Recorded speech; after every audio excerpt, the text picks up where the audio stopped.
Good morning everyone. Basa tayo ng ating KJV Bible. Daily reading plan. Today is January 25, 2022. Pang day 85 natin. Joshua chapter 12 up to chapter 15. Check. Basa. Now these are the kings of the land which the children of Israel smote and possessed their land on the other side Jordan, toward the rising sun of the sun from the river Arnon and to Mount Hermon and all the plain on the east.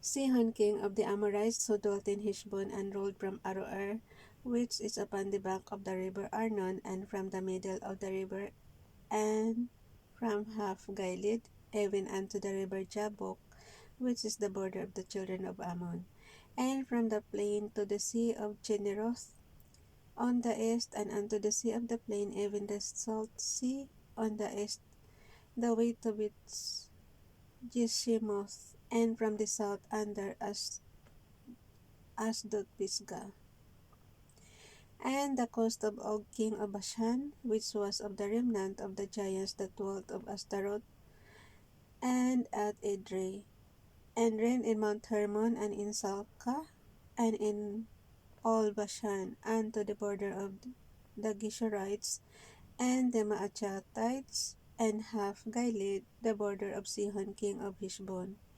Them did Moses the servant of the Lord and the children of Israel smite, and Moses the servant of the Lord gave it for a possession unto the Reubenites and the Gadites and the half tribe of Manasseh. And these are the kings of the country which Joshua and the children of Israel smote on the side Jordan on the west from Baalgad, in the valley of Lebanon, even unto the Mount Halak, that goeth up to Seir, which Joshua gave unto the tribes of Israel for a possession according to their divisions, in the mountains, and in the valleys, and in the plains, and in the springs, and in the wilderness, and in the south country, the Hittites, the Amorites, and the Canaanites, the Perizzites, the Hivites, and the Jebusites. The king of Jericho, one, the king of Ai, which is beside Bethel, one, the king of Jerusalem, one, the king of Hebron, one, the king of Jarmuth, one, the king of Lachish, one, the king of Eglon, one, the king of Gezer, one, the king of Dever, one, the king of Geder, one, the king of Hormah, one, the king of Arad, one, the king of Libnah, one, the king of Adullam, one, the king of Makkedah, one, the king of Bethel, one, the king of Tapua, one, the king of Hepher, one, the king of Apik, one, the king of Lasharon, one, the king of Madon, one, the king of Hazor, one, the king of Miron, one, the king of Akshap, one, the king of Tanak, one. Oh, may Tanak Bible tayo, di ba? The king of Tanak, one, the king of Megiddo, one, the king of Kiddush, one, the king of Jokneam of Carmel, one, the king of Dor, and the coast of Dor, one, the king of the nations of Gilgal, one, the king of Tersa, one, all the kings 30 in one.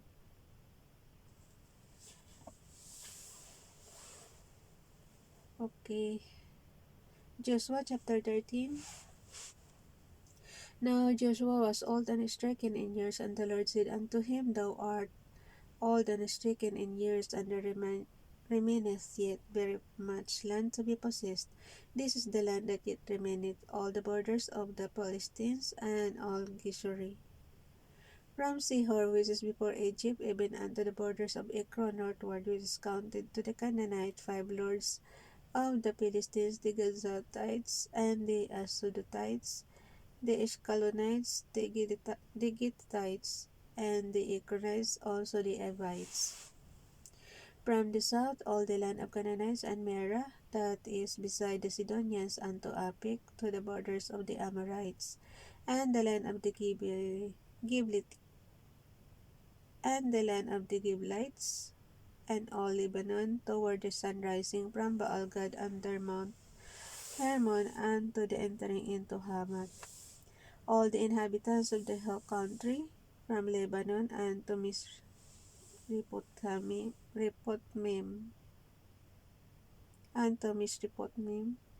on and all the Sidonians, them will I drive out from before the children of Israel, only divide it by lot unto the Israelites for an inheritance as I have commanded thee. Now therefore divide this land for an inheritance unto the 9 tribes and the half tribe of Manasseh, with whom the Reubenites and the Gadites have received their inheritance which Moses gave them beyond Jordan eastward, even as Moses the servant of the Lord gave them. From Aroer that is upon the bank of the river Arnon, and the city that is in the midst of the river, and all the plain of Medeba, and to Dibon, and all the cities of Sihon king of the Amorites which reigned in Heshbon, and to the border of the children of Ammon, and Gilead, and the border of the Geshurites, and Maachatites, and all Mount Hermon, and all Bashan unto Salcah, all the kingdom of Og in Bashan which reigned in Ashtaroth, and in Edrei, who remained of the remnant of the giants, for this did Moses smite and cast them out. Nevertheless, the children of Israel expelled not the Geshurites, nor the Maachatites, but the Geshurites and the Maachatites dwell among the Israelites until this day. Talaga? Nakalagay guys, verse 13. Nevertheless, the children of Israel expelled not the Geshurites, nor the Maachatites, but the Geshurites and the Maachatites dwell among the Israelites until this day. Verse 14, only unto the tribe of Levi he gave none inheritance. The sacrifices of the Lord God of Israel made by fire are their inheritance, as he said unto them. And Moses gave unto the tribe of the children of Reuben inheritance according to their families. And their coast was from Aroer that is on the bank of the river Arnon, and the city that is in the midst of the river, and all the plain by Medeba, Heshbon, and all her cities that are in the plain, Dibon, and Bamoth Baal, and Beth Baal Meon, and Jahaza, and Kedemot, and Mipat. Alam niyo guys, hindi talaga natin kabisado mga lugar na to, kaya ang hirap bigkasin.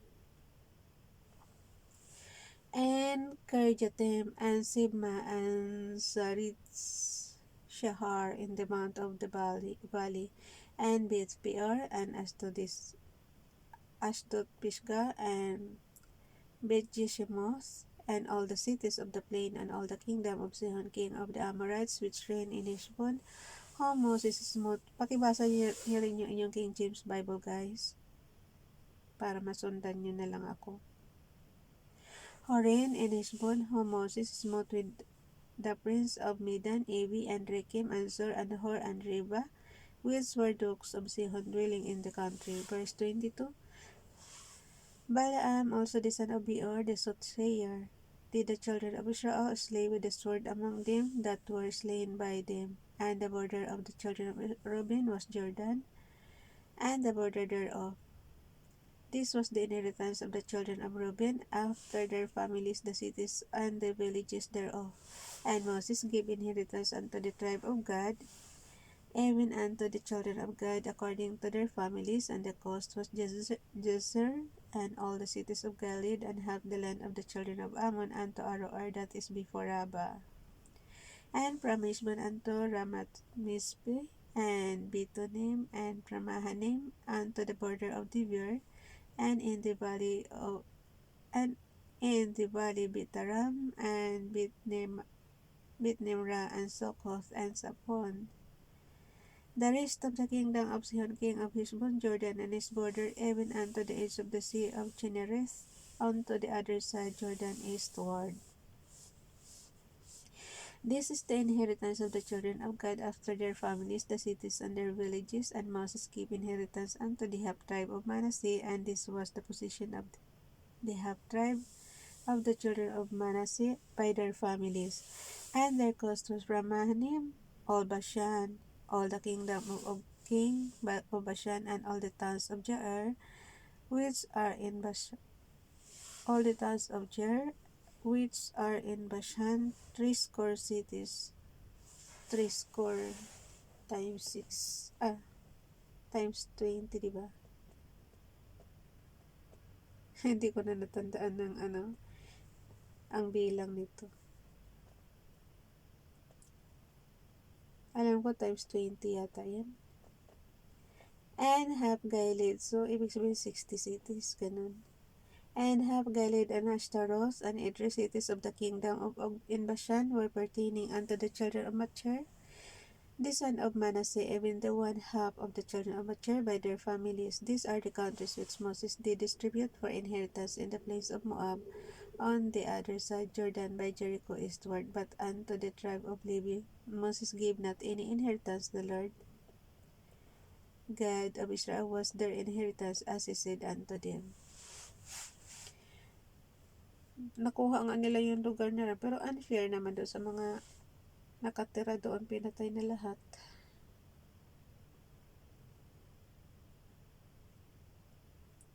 Joshua chapter 14. Hanggang chapter 14 lang ba tayo? Check ulit ha. Ay, hanggang 15 pala. Okay. Chapter 15. 14 na tayo, diba?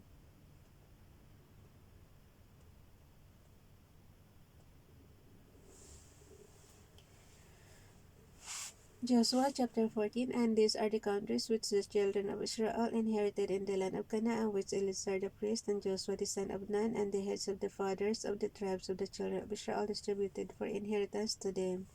By lot was their inheritance, as the Lord commanded by the hand of Moses, for the 9 tribes and for the half tribe. For Moses have given the inheritance of 2 tribes and half tribe on the other side Jordan, but unto the Levites he gave none inheritance among them. For the children of Joseph were 2 tribes, Manasseh and Ephraim, therefore they gave no part unto the Levites in the land, save cities to dwell in with their suburbs, for their cattle and for their substance. As the Lord commanded Moses, so the children of Israel did, and they divided the land. Then the children of Judah came unto Joshua in Gilgal, and Caleb the son of Jephunneh the Kenizzite said unto him, Thou knowest the thing of the Lord said unto Moses the man of God concerning me and thee in Kadesh Barnea. 40 years old was I when Moses the servant of the Lord sent me from Kadesh Barnea to spy out the land. I brought him word again as it was in mine heart. Nevertheless, my brethren that went up with me made the heart of the people melt, but I wholly followed the Lord my God. And Moses swore on that day, saying, Surely the land whereon the feet have trodden shall be thine inheritance and thy children's forever, because thou hast wholly followed the Lord my God. And now behold, the Lord had kept me alive, and he said this 45 years, even since the Lord spake this word unto Moses, while the children of Israel wandered in the wilderness. And now, lo, I am this day 85 years old. 85. As yet I am as strong this day as I was in the day that Moses sent me, as my strength was then, even so is my strength now, for war, both to go out and to come in. Now therefore give me this mountain whereof the Lord spake in that day, for thou heardest in that day how the Anakims were there, and that the cities were great and fenced. If so the Lord will be with me, then I shall be able to drive them out, as the Lord said.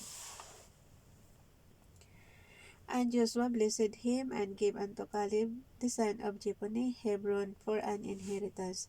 Hebron therefore became the inheritance of Caleb the son of Jephunneh the Kenizzite unto this day, because that he wholly followed the Lord God of Israel. And the name of Hebron before was Kirjatarba, which Arba was a great man among the Anakims, and the land had rest from war. Arba is a great man. Joshua chapter 15. Yun ang ibig sabihin ng ayun guys, nakalagay Arba. Arba was a great man among the Anakims. So pag tinawag kang Arba, great man ka. Joshua chapter 15. This then was the lot of the tribe of the children of Judah by their families. Last chapter na to. Inom muna tayo tubig. Wait.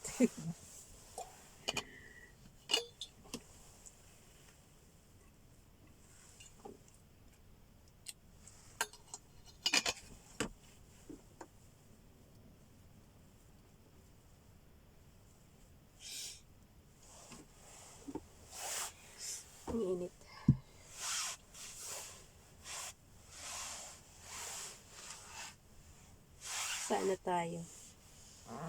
Ay, sorry.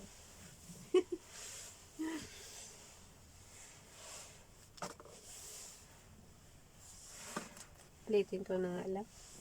Last chapter na naman eh. Joshua chapter 15. This then was the lot of the tribe of children of Judah by their families, even to the border of Edom. The wilderness of Sin southward was the uttermost part of the south coast, and their south border was from the shore of the Salt Sea. Ang dati guys, ang understood ko pag tinawag na si Salt talaga siya. Pero dito naka-specify talaga. Meron siyang Red Sea, merong Salt Sea, merong, 'di ba? So iba-iba pala talaga.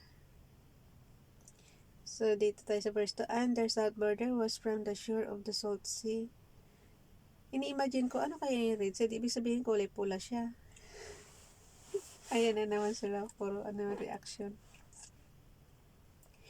And their south border was from the shore of the Salt Sea, from the bay that looked southward, and it went out to the south side to Maalicharabim, and passed along to Zin, and ascended up on the south side and to Kadesh Barnea, and passed along to Hezron, and went up to Adar, and reached a compass to Karka. From thence it passed toward Azmon, and went out unto the river of Egypt, and the goings out of the coast toward at the sea. This shall be your south coast. And the east border was the Salt Sea, even unto the end of Jordan, and their border in the north quarter was from the bay of the sea at the uttermost part of Jordan.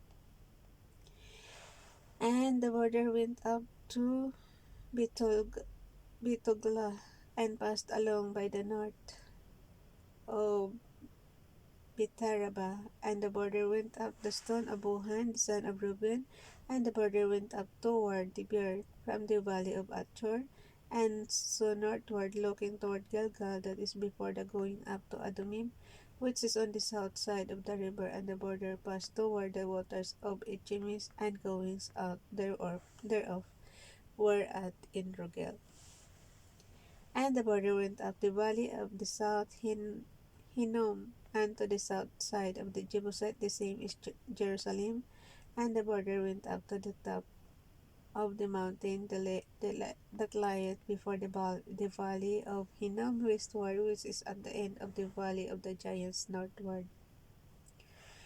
And the border was drawn from the top of the hill unto the fountain of the river of Niptoah, and went out to the cities of Mount Ephron, and the border was drawn to Baalah, which is Kirjath Jearim, and the border compassed from Baalah westward unto Mount Seir, and passed along unto the side of Mount Jearim, which is Chisalon, on the north side, and went down to Beth Shemesh, and passed on to Timnah. And the border went out unto the side of Ekron. Nako guys, kung iintindihin ko to, hindi naman ako tiga Israel. mga minanan nilang lupa to eh. And the border went out unto the side of Ekron northward, and the border was drawn to Shekron. Verse 11 tayo. Yung boses ko.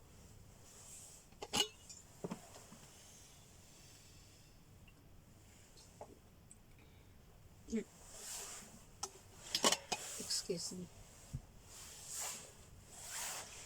Verse 11. And the border went out unto the side of Ekron northward, and the border was drawn to Shikron, and passed along to Mount Baalah, and went out unto Jabneel, and the goings out of the border were at the sea. And the west border was ayan, may tatawag pang Great Sea, And the west border was to the Great Sea, and the coast thereof. This is the coast of the children of Judah round about according to their families. And unto Caleb the son of Jephunneh he gave a part among the children of Judah according to the commandment of the Lord to Joshua, even the city of Arba, the father of Anak, which city is Hebron. And Caleb drove These the three sons of Anak, Shishai, and Ahiman, and Talmai, the children of Anak.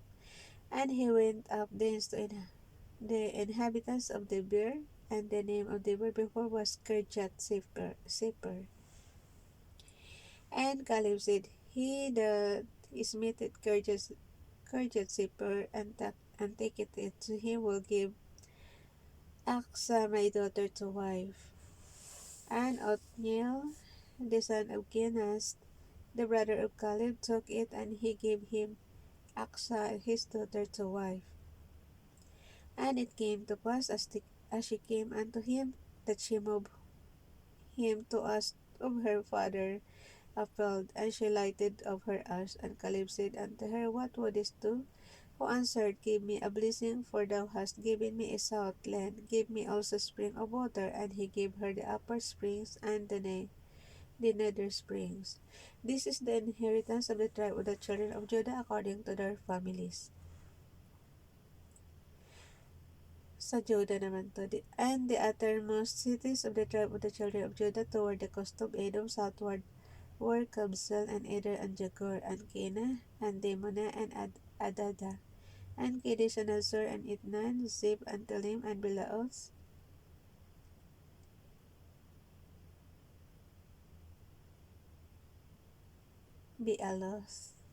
Bealoth, okay. And Hazor, Hadad, and Keriot, and Hezron, which is Hazor, Amam, and Shema, and Molada, and Hazagar, and pero pang ilang generation na ngayon to? Sino na kayo nagmamay-ari? Mga siyempre, wala na tong mga to, patay na tong mga to. And Hazar Gada, and Ishmon, and Bitpalit, and Hazar Shual, and Beersheba, and Judea, Baala, and Lim, and Azim, and Itlon, and Chisel, and Hormah, and Ziklag, and Padmana, and Sansana, and Lebaoth, and Shelim, and En, and Rimon. All the cities are 29 with their villages. Yung mga cities pala, pero yung mga nagmamana, di ba patay na? Sila Joshua. Lalo na yung sa Judah. Sa Judah ito. Ay, verse 31. Ulit tayo.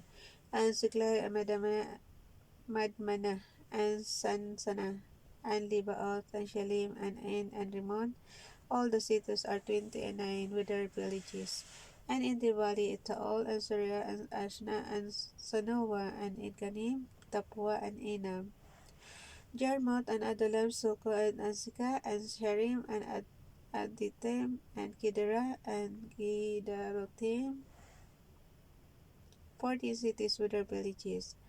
Zinan, and Hadash, and Middlegad, and Delin, and Mispi, and Joktel, Lachis, and Boscat, and Eglon, and Gabon, and Lamam, and Kitlish, and Gederot, Betagon, and Nama, and Makida, 16 cities with their villages.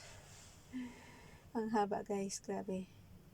Libna, and Eter, and Ashan, and Jepta, and Ashna, and Nizib, and Kila, mga inheritance na yan, kalupaan. Pagkalupaan talaga.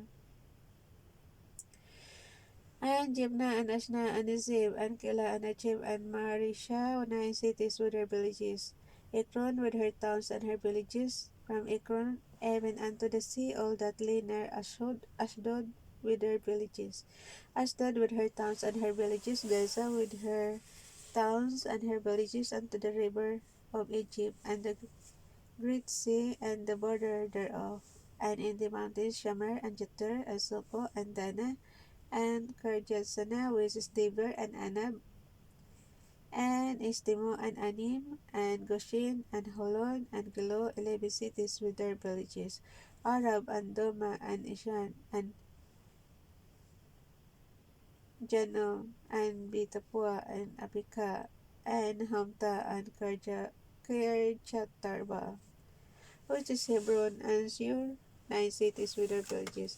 Maon, Carmel, and Zeb, and Judah, and Jezreel, and Joktim, and Zanoah, Cain, Gebe, and Timnah, Cain pala.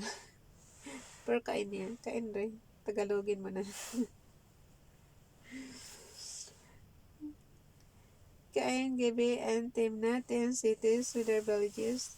Halhol, Bitor, and Gidor, and Maarat, and Bitanos, and Elticon, 6 cities with their villages. Karjat Baal, which is Karjat Jerim, and Rabbah, 2 cities with their villages in the wilderness, Bitaraba, Medin, and Sikaka, and Nibshan, and the city of Salt, and Gedi, 6 cities with their villages. As for the Jebusites, the inhabitants of Jerusalem, the children of Judah, could not drive them out, but the Jebusites dwell with the children of Judah at Jerusalem and to this day. Hanggang diyan na lang guys. Bye everyone. God bless.